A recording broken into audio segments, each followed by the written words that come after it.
नमस्कार, सी न्यूज़ भारत पर मैं अखिलेश पांडे आप सभी का स्वागत करता हूं। वक्त हो चुका है न्यूज़ आवर का। मेरठ में नामी डॉक्टर का नाम इस्तेमाल कर मरीजों के ऑपरेशन करने के खुलासे के बाद चिकित्सा जगत में इस तरह का पहला मामला देख हड़कंप मच गया है। न्यूटिमा अस्पताल के यूरो सर्जन डॉक्टर शरद चंद्र ने आरोप लगाया कि उनके नाम पर जिले में कई अस्पतालों में फर्जी तौर पर मरीजों के ऑपरेशन किए जा रहे हैं, जबकि उन्हें इस बारे में कोई जानकारी तक नहीं है। उन्होंने बताया कि सभी अस्पतालों में आयुष्मान योजना के तहत सर्जरी की गई। मामले की जानकारी लगते ही आला अधिकारियों को इस बारे में सूचित किया गया। वहीं सीएमओ, आईएमए और नर्सिंग एसोसिएशन से इस बारे में भी शिकायत भी की गई।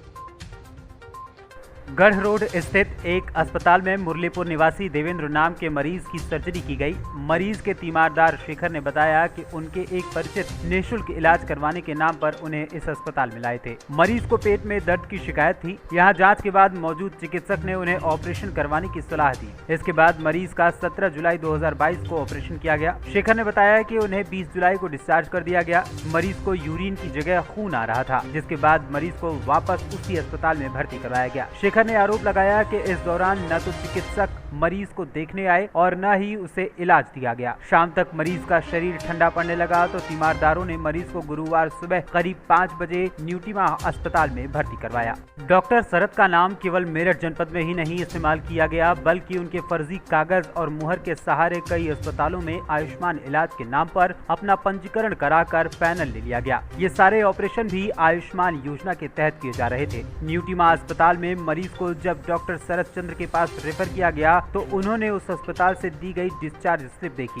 तो वो हैरान रह गए। उस पर उन्हीं का नाम और उनके नाम की स्पेलिंग वाली मुहर लगी थी। डॉक्टर शरद ने बताया कि मरीज और तीमारदारों से जब पूछा गया तो उन्होंने कहा कि वो उन्हें जानते हैं और मरीज की सर्जरी भी उन्होंने ही की है। इसके बाद उन्होंने अन्य दस्तावेज भी देखे जिसमें उनका ही नाम लिखा था। इससे पहले कई चिकित्सकों ने उनके नाम का प्रयोग होने की बात उनके संज्ञान में डाली थी, लेकिन इसका कोई पुख्ता सबूत उन्हें नहीं मिल पा रहा था। इस पूरे मामले पर एसीएमओ डॉक्टर सुधीर का कहना है कि मामले की जांच की जा रही है और सभी के बयान नोट किए जा रहे हैं। आयुष्मान योजना और अस्पताल के रजिस्ट्रेशन आदि की ऑनलाइन प्रक्रिया होती है, लेकिन सभी की जांच विभाग द्वारा की जाती है। ऐसे और भी मामले हो सकते हैं, लेकिन शिकायत के आधार पर जांच की जाती है। कल सीएमओ साहब के संज्ञान में आया था, डॉक्टर शरद चंद्र ने एक व्हाट्सएप पर एक मैसेज सर्कुलेट किया था, जिसमें इन्होंने पेशेंट की डिस्चार्ज समरी के साथ में ये कमेंट किया था कि ये पेशेंट जिस पे मेरे सिग्नेचर और स्टैंप लगाई हुई है और उस स्टैंप पे इनका रजिस्ट्रेशन नंबर भी अंकित था, जो मेरा नहीं है और ये मेरे नाम से कोई और ऑपरेशन कर रहा है, फ्रॉड है। तो इस बारे में सीएमओ साहब ने रात को ही बात कर ली थी। सुबह आकर के हमने श्री भूषण अस्पताल जिसका ये मामला है उसके रजिस्ट्रेशन की सारी पत्रावली निकलवाने के बाद में जितने डॉक्टर्स थे और एफिडेविट लगाए हुए थे, बेसिकली प्रक्रिया चाहे आयुष्मान का रजिस्ट्रेशन हो या अस्पताल का रजिस्ट्रेशन हो, उसके लिए कुछ एनओसीज चाहिए होती हैं और जो डॉक्टर इलाज करते हैं अस्पताल में उनका एफिडेविट प्लस उनके द्वारा शपथ पत्र के साथ में उनका रजिस्ट्रेशन सर्टिफिकेट लगता है। तो सुबह में आया, सबसे टाइम लिया, सबका पता लगा सर यही है, पेशेंट यही एडमिट है। तो सर को एक पत्र दिया हमने कि सर जो आपने एक कमेंट किया था व्हाट्सएप पे, क्या ये आपके द्वारा किया गया था? तो सर ने अपना स्पष्टीकरण दिया है, उसमें स्पष्टीकरण नहीं जवाब दिया है कि ये उन्होंने सर ने सर्कुलेट किया था और जो एफिडेविट अस्पताल ने हमें दिखा करके रजिस्ट्रेशन कराया अपना, वो इनके द्वारा निर्गत नहीं किया गया। सर ने उस पर न तो उसमें रजिस्ट्रेशन नंबर में भी छेड़छाड़ करी गई थी उनके द्वारा और जो शपथ पत्र दिया गया उस पर सर के हस्ताक्षर नहीं है डॉक्टर शरद चंद्र के। तो प्रथम दृष्टया तो ये कहा जाएगा कि अस्पताल ने ही जालसाजी करके वो एक डॉक्टर का एक सम्मान जो चिकित्सक है हमारे, उनका शपथ पत्र दिया अपनी तरफ से, ये चिकित्सक जबकि होता है कि वो इन्हीं को देना चाहिए। तो सर ने अपने बयान में ये भी बताया कि ये कभी उस अस्पताल में नहीं गए, कभी उनके अस्पताल में जाकर के ऑपरेशन किया। तो ये क्लियर है, बाकी रिपोर्ट सीएमओ साहब को अभी जाकर के दे देंगे।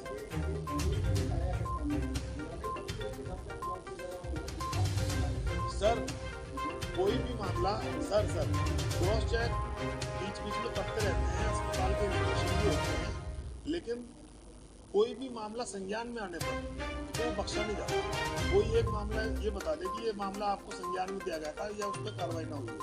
तो जैसे अभी देखने में आया है कि ये 420 का साफ साफ केस है और इसमें सीएमओ साहब को रिपोर्ट दे दूंगा बना करके, कोई भी संबंधित अधिकारी जांच पूरी होने पर। एक्चुअली कल सुबह मॉर्निंग में एक पेशेंट आया जो कि बड़ा शॉक में था, बहुत सीरियस था।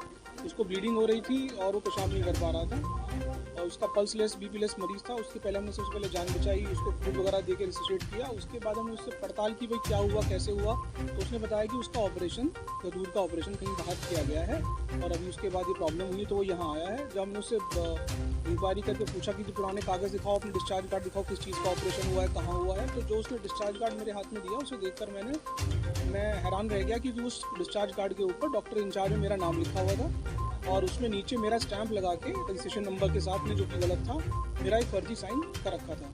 मरीज से मैंने पूछा कि आपका ऑपरेशन किसने किया है, तो वो बोला कि हमें नहीं पता किसने किया है, बस वो तो अस्पताल में चले गए थे और हमारा ऑपरेशन हो गया, हमसे ना किसी ने मिला है। बहुत पूछने भी उसे कुछ नहीं पता था कि किसने ऑपरेशन किया है, बस वो उसको प्रॉब्लम हुई तो वो हॉस्पिटल में गया, उन्होंने उसको वहाँ से भगा दिया कि यहाँ से जाओ, अब ये नहीं होगा। क्योंकि मरीज़ सीरियस था तो वो न्यूटिमा हॉस्पिटल आ गया कि हमें अपने मरीज़ की जान बचानी है।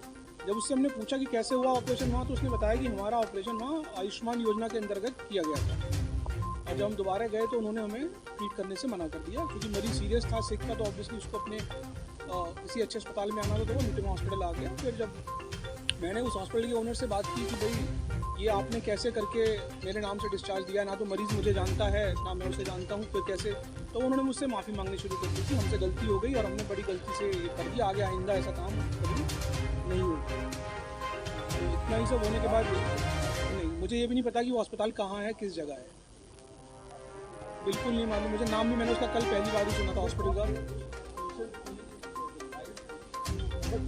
मोहर देखिए, मेरे नाम की मोहर लिखी है और मेरा नाम उस डिस्चार्ज कार्ड में डॉक्टर इंचार्ज के नंबर नाम जगह पे लिखा हुआ है जी। पता नहीं, मुझे उन्हीं का फ़ोन आया हॉस्पिटल से, मैंने पता किया भाई किस, हाँ ओनर का शायद पता लगा होगा कि मरीज़ उनका वहाँ पहुँच गया है। उनका नाम नंबर है मेरे पास, नाम मुझे नहीं पता, शायद कोई डॉक्टर राहुल कल बता रहे हैं मुझे, मैं उनसे कभी मिला नहीं, मैंने जानता भी नहीं कि वो कौन है क्या है। नहीं देखिए, ये खाली एक मेरी बात नहीं है कि मेरे साथ हुआ है, हमें नहीं पता कि इस फर्जीवाड़े में कितने डॉक्टर्स मेरठ के आसपास के लोगों के नाम या डॉक्यूमेंट, क्योंकि ये एक आयुष्मान योजना का केस है, आयुष्मान योजना में कोई कभी ऐसे ऑपरेट नहीं कर सकता, उसके लिए डॉक्टर के पूरे ऑथराइज डॉक्यूमेंट्स, डिग्री, एक्सपीरियंस सब कुछ अपलोड होता है, उसके बाद आप एलिजिबल होते हो। तो मुझे नहीं पता उन्होंने मेरे कैसे डॉक्यूमेंट फ्रॉड करके आयुष्मान में पेशेंट ऑपरेट किया है। उसके बाद एक पेशेंट का मुझे डिस्चार्ज कार्ड और आ गया जब मेरे साथियों को ये बात पता चली कि ऐसे ऐसे करके। मेरठ से सी न्यूज़ संवाददाता जावेद अब्बासी की रिपोर्ट। फिलहाल इस खबर में इतना ही। देश दुनिया की तमाम खबरों के लिए देखते रहें सी न्यूज़ भारत, हर खबर आपके साथ, आपके हाथ।